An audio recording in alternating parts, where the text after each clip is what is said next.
قرآن کریم میں اللہ تعالیٰ نے جہاں پر توحید اور شرک کے دلائل کو بیان کرنے کی بات کی ہے، حیران ہو جاتے ہیں ہم قرآن کریم کے اس خوبصورت انداز سے۔ انسان کی تخلیق کے مراحل میں اللہ تعالیٰ نے ایک لفظ استعمال فرمایا ہے، اور عربیت کے پاس اس سے زیادہ انسان کے خوبصورت سانچے میں تخلیق کو بیان کرنے کے لیے کوئی لفظ نہیں ہے، کیونکہ قرآن کریم میں کوئی لفظ آ جائے اس کے بعد تو کسی کے پاس، کسی بھی لغت کے پاس کوئی لفظ نہیں ہوگا۔ اللہ فرماتے ہیں لَقَدْ خَلَقْنَا الْإِنسَانَ فِي أَحْسَنِ تَقْوِيمٍ، احسن کے اندر حسن کی زیادتی کی انتہا، پیدا کرنے والے نے انتہائی خوبصورت سے پیدا کر دیا، بنا دیا۔ یہی احسن کا لفظ اللہ تعالیٰ وہاں پر لے کر آ رہے ہیں جہاں پر اللہ کی اپنی ذات اور شرک کے بارے میں فیصلے ہونے ہیں۔ تو اللہ فرماتے ہیں وَجَادِلْهُمْ بِالَّتِي هِيَ أَحْسَنُ، پیغمبر صلی اللہ علیہ وسلم ان کے ساتھ بحث و مباحثہ مجادلہ کیجئے، لیکن انداز تمہارا انتہائی خوبصورت ہونا چاہیے۔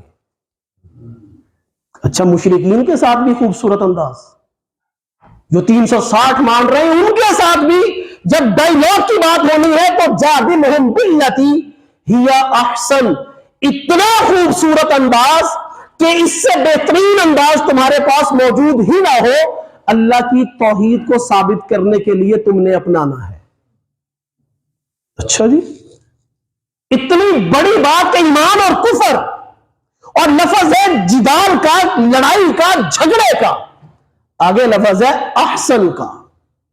ایسے خوبصورت انداز سے جھگڑا کرنا ہے کہ جو ان کو خود مجبور کر دے کہ حقیقت کیا ہے۔ پھر قرآن کریم میں کئی ساری ایک مثالیں ہیں، قُلْ أَرَأَيْتُمْ إِنْ جَعَلَ اللَّهُ عَلَيْكُمُ اللَّيْلَ سَرْمَدًا إِلَى يَوْمِ الْقِيَامَةِ مَنْ إِلَٰهٌ غَيْرُ اللَّهِ يَأْتِيكُمْ بِضِيَاءٍ أَفَلَا تَسْمَعُونَ قُلْ أَرَأَيْتُمْ إِنْ جَعَلَ اللَّهُ عَلَيْكُمُ النَّهَارَ سَرْمَدًا إِلَى يَوْمِ الْقِيَامَةِ مَنْ إِلَٰهٌ غَيْرُ اللَّهِ يَأْتِيكُمْ بِلَيْلٍ تَسْكُنُونَ فِيهِ أَفَلَا تُبْصِرُونَ۔ کہتے چلو اچھا یہ بتاؤ، غیر مسلموں سے یہ پوچھو کہ اگر تم اللہ کی ذات کا انکار کرتے ہو تو اگر ہمیشہ دن ہی رہے تو پھر کون رات کو لے کر آئے گا جس میں تم نیند پوری کرو گے؟ یہ اللہ کی ذات کی توحید کو اس بات کرنے کے لیے بات ہو رہی ہے، اور انداز یہ ہو رہا ہے کہ بڑے خوبصورت انداز سے تم نے یہ باتیں کرنی ہے۔ لیکن ہم آج اس گراوٹ کا شکار ہو گئے ہیں کہ سیاسی اختلافات نفرت کی طرف چلے گئے ہیں، تنقید بدتمیزی کی طرف چلی گئی ہے، اختلاف نفرت اور دشمنی کی طرف چلا گیا ہے۔ معاشرے کے اندر ان لوگوں کی وجہ سے جو اپنی فطرت پر ہی کام کریں گے، اس کی وجہ سے ہمارے اپنے دوست، ہمارا حلقہ احباب ایک دوسرے سے نفرت کا شکار ہو گیا ہے، اس لیے کہ ہم نے اس حقیقت کو سمجھا ہی نہیں تھا کہ یہ دنگل اصل میں ہے کیا۔ ہم اپنے پیاروں کو، اپنے دوستوں کو، اپنے محلے داروں کو، اپنے بھائیوں کو، اپنے بچوں کو، حتیٰ کہ ہم ان لوگوں کو جن کے حلقہ احباب میں ہماری زندگی کا حسن ہے، ہماری زندگی کا ایک فخر ہے، جو ہمارے نماز جنازہ کے صف اول کے کھڑے ہونے والے افراد ہیں، ہم ان سیاستدانوں کے پیچھے لگ کر اس محبت کو کھو رہے ہیں۔ ہونا کیا چاہیے تھا؟ ہونا یہ چاہیے تھا کہ یہ ایسے اقتدار والے لوگ، یہ وہ حکمران جن کے پیچھے کارکن چل پڑتے ہیں، یہ اخلاقیات کا درس دیتے ہیں۔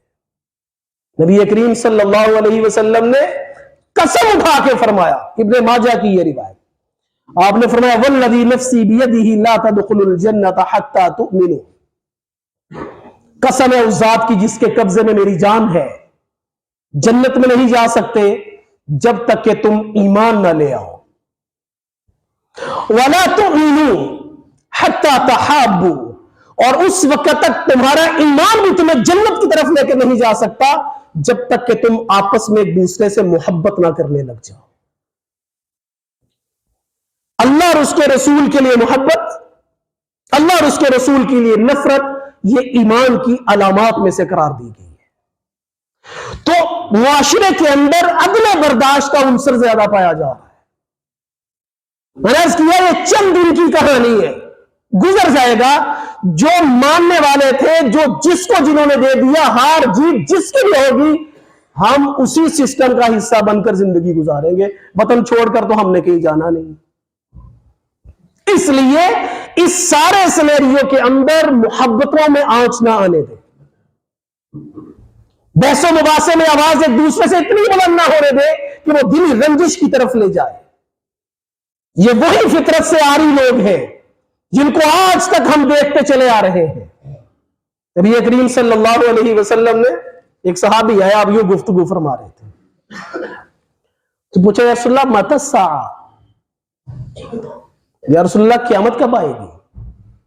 قرآن کریم میں واضح ہے کہ ان اللہ عندہ علم الساعہ، کہ قیامت کے وقوع کا علم تو صرف اللہ کے پاس ہے کہ کب واقع ہونا ہے۔ آپ صلی اللہ علیہ وسلم نے علامات بیان فرمائی مختلف مقامات پر۔ آپ نے فرمایا اذا زجعت الامانہ، اس نے سوال کیا رسول اللہ قیامت کب آئے گی؟ آپ نے فرمایا کہ قیامت تب آئے گی جب امانتیں ضائع ہونا شروع ہو جائیں گی۔